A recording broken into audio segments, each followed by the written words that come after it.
Em 1612, uma menina foi colocada sobre uma mesa, diante de um tribunal inglês, para que todos pudessem vê-la. Seu nome era Janet Device, e ela tinha cerca de 9 anos. Naquele julgamento, Janet acusou a própria mãe, o irmão e a irmã de praticarem bruxaria. Seu depoimento ajudou a condenar integrantes de sua própria família à morte. Ao todo, 12 pessoas foram acusadas no episódio conhecido como o Julgamento das Bruxas de Pendle. Uma delas morreu na prisão. Das 11 levadas a julgamento, 10 foram declaradas culpadas e executadas por enforcamento. Mas esse caso não foi uma exceção. Durante aproximadamente 3 séculos, milhares de pessoas foram perseguidas, torturadas e executadas sob a acusação de terem firmado um pacto com o diabo. Mas o que realmente foi a caça às bruxas? Por que tantas pessoas acreditaram nessas acusações? E como uma simples desavença entre vizinhos podia terminar em uma sentença de morte? A resposta começa no final da Idade Média. Embora a fase mais intensa das perseguições tenha ocorrido durante a Idade Moderna, principalmente entre os séculos XV e XVII. Na Europa daquele período, acreditar em magia não era algo incomum. Encantamentos, amuletos, previsões e diferentes práticas de cura faziam parte da vida cotidiana de muitas comunidades. Porém, aos poucos, autoridades religiosas, juristas e estudiosos começaram a desenvolver uma ideia muito mais ameaçadora de bruxaria. A bruxa deixou de ser vista apenas como alguém capaz de realizar feitiços. Segundo essa nova teoria, ela seria uma pessoa que havia abandonado a fé cristã e firmado um pacto com o diabo em troca de poderes. Essas pessoas também participariam de encontros secretos, chamados de sabás, nos quais adorariam o diabo, profanariam símbolos cristãos e planejariam ataques contra a sociedade. Não existem evidências de que essas grandes reuniões demoníacas realmente tenham acontecido. Elas faziam parte de uma construção criada e difundida por textos religiosos, tratados de demonologia e interrogatórios. Um dos livros mais conhecidos desse período foi o Maleus Maleficarum, ou O Martelo das Feiticeiras, publicado no final do século XV. A obra apresentava argumentos para identificar, interrogar e condenar pessoas acusadas de bruxaria. O livro também ajudou a popularizar uma visão profundamente misógina, a de que as mulheres seriam mais fracas, mais dominadas por seus desejos e, por isso, mais vulneráveis às tentações demoníacas. Mas uma pergunta permanece. Por que essas ideias encontraram tanta força justamente naquele momento? A Europa atravessava sucessivas crises. Epidemias, períodos de fome, guerras, colheitas destruídas e elevada mortalidade infantil faziam parte da realidade de muitas comunidades. Quando uma criança morria, uma plantação era perdida ou uma doença surgia sem explicação, as pessoas procuravam um culpado, e, muitas vezes, a acusação recaía sobre alguém que já vivia à margem da comunidade. Uma pessoa pobre, idosa, isolada, envolvida em conflitos com os vizinhos, ou conhecida por realizar curas e encantamentos. Isso não significa que todas as acusadas fossem parteiras ou curandeiras. Essa explicação, bastante repetida atualmente, simplifica uma realidade muito mais complexa. As vítimas possuíam diferentes origens e ocupações.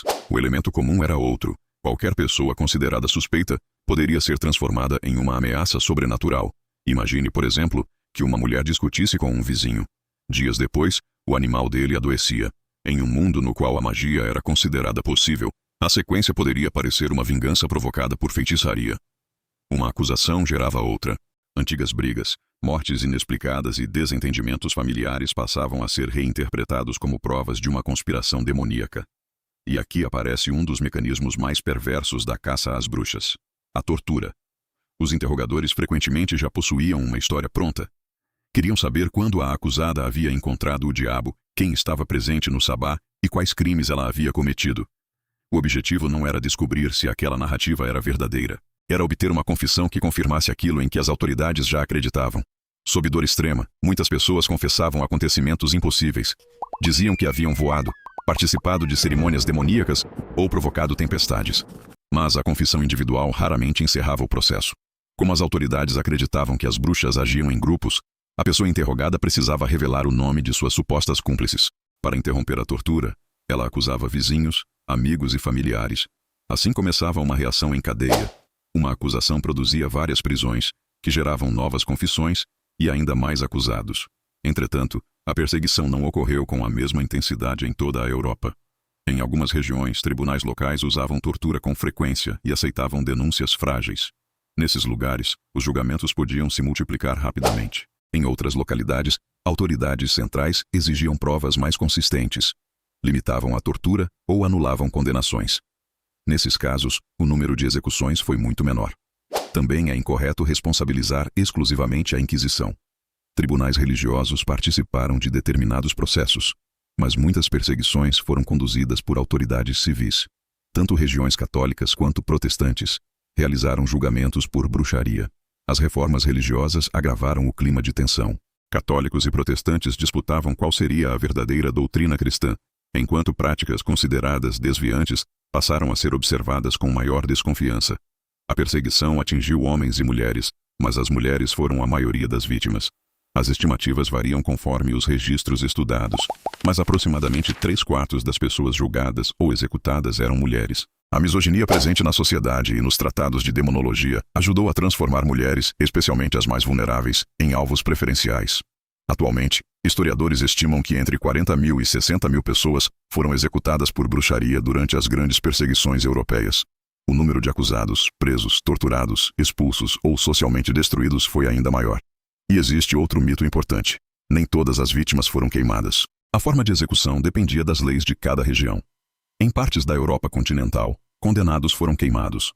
Na Inglaterra e em algumas colônias inglesas, como aconteceu posteriormente em Salem, o método mais comum foi o enforcamento. A partir do final do século XVII, os julgamentos começaram a diminuir. Não houve uma única causa. O uso da tortura foi progressivamente limitado. Tribunais passaram a exigir provas mais rigorosas e magistrados começaram a questionar confissões obtidas sob violência. As grandes guerras religiosas também perderam força em algumas regiões. Ao mesmo tempo, mudanças políticas, jurídicas e intelectuais tornaram as histórias sobre pactos demoníacos cada vez menos convincentes para as autoridades. Quando os tribunais deixaram de aceitar qualquer acusação e passaram a desconfiar das confissões, a reação em cadeia foi interrompida. A crença em magia não desapareceu de uma hora para outra. O que mudou foi a disposição do Estado de prender e executar alguém com base nessa crença. A caça às bruxas, portanto, não foi apenas resultado de superstição. Ela nasceu da combinação entre medo, crises sociais, intolerância religiosa, misoginia e um sistema judicial capaz de transformar rumores em provas e tortura em confissão. As vítimas não morreram porque seus poderes foram comprovados. Morreram porque sociedades inteiras passaram a tratar suspeitas como certezas, e talvez essa seja a parte mais assustadora dessa história. Não foi necessário provar que as bruxas existiam. Bastou convencer as pessoas de que qualquer vizinho poderia ser uma delas. Se este conteúdo ajudou a compreender o que realmente aconteceu, curta o vídeo e acompanhe a página. E responda nos comentários: qual caso histórico da caça às bruxas deveria ser explicado no próximo episódio?